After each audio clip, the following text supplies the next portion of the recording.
Hey everyone, welcome back to our latest TDR Cannabis in 5 presented by Dutchie. I'm your host, Shad Dales, and today we've got some news out of Washington that could shape the cannabis landscape from coast to coast. A new congressional committee is launching a fresh review asking federal agencies to take a hard look at how states are handling cannabis regulation. We're talking more than 20 states plus territories that have legalized adult use and over 35 with medical programs. So what's the federal government seeing and what could come next? So let's break it down in 5 easy bites because you know how we do it. Clear, friendly, and real, because this is the latest TDR Cannabis in 5 presented by Dutchie. Okay, let's first begin. Here's what's up. The House Appropriations Committee, specifically the Financial Services and General Government, or the FSGG panel, is marking up a spending bill this week. And tucked inside is a report directing the Alcohol and Tobacco Tax and Trade Bureau, the TTB, and other relevant agencies to assess the adequacy of state marijuana regulatory frameworks. That includes spotting common elements and innovations in enforcement and oversight, and they want recommendations on improving data sharing between states and federal authorities. All this wrapped into a 1-year timeline for briefing Congress, so that's serious momentum. So this might sound like insider government stuff, but it's actually a big deal. Why? Because it signals that President Trump's administration and Congress is sitting up and taking note. When the federal government explicitly asks, how are states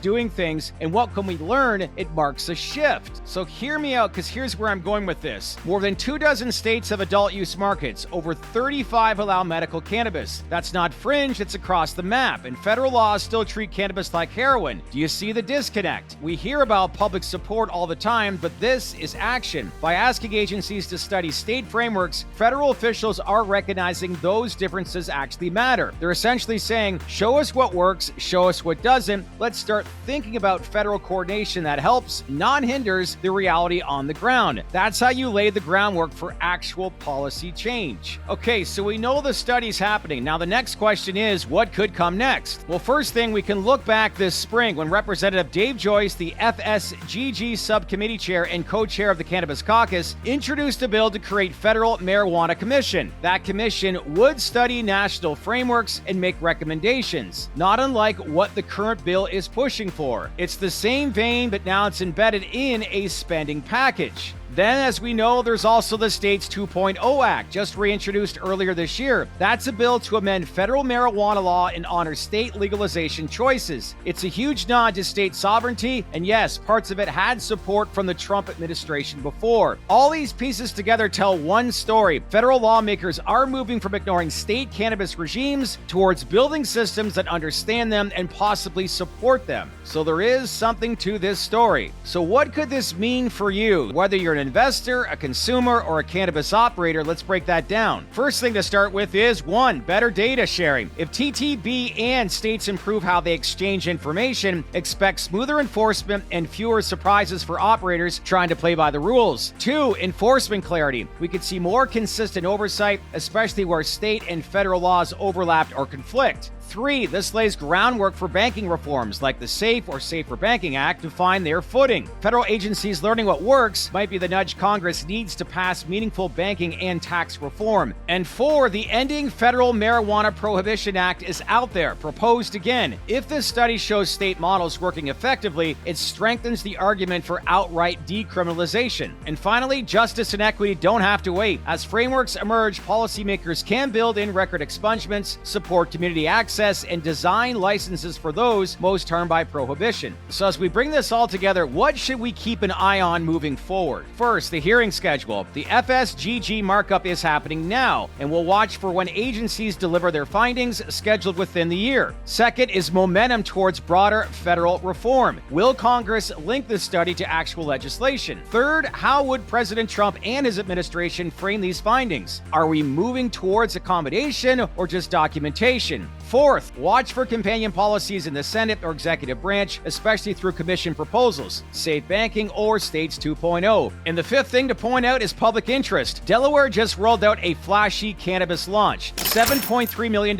in its first month sales, by the way. And that real-world success makes it harder for federal policymakers to ignore. So as we look at this, and there's a lot of moving parts, here's the bottom line. Federal lawmakers are stepping up, asking how states regulate cannabis and what the feds can learn. At the same time, the Trump administration holds the presidency, and these signals feel deeper than just paperwork. This isn't full legalization, but it's measurable federal attention and acknowledgement that state frameworks matter. In this industry, that shift and momentum, it's everything. So a lot to take in based on what's developing here in Washington on the federal level. So that's it for our latest TDR Cannabis in 5 presented by Dutchie. Let us know in your comments below what do you think of this story. Did you find this breakdown helpful? If so, give it a like, share it with your network, and make sure to subscribe to our channel. We'd appreciate it here at TDR. All right, brand new day. Let's get to it. In the meantime, enjoy the rest of it. And like I always say, stay open-minded, stay connected, and I'll see you in the next TDR Cannabis in 5 presented by Dutchie. I'm your host, Shad Dales, and thanks again for watching.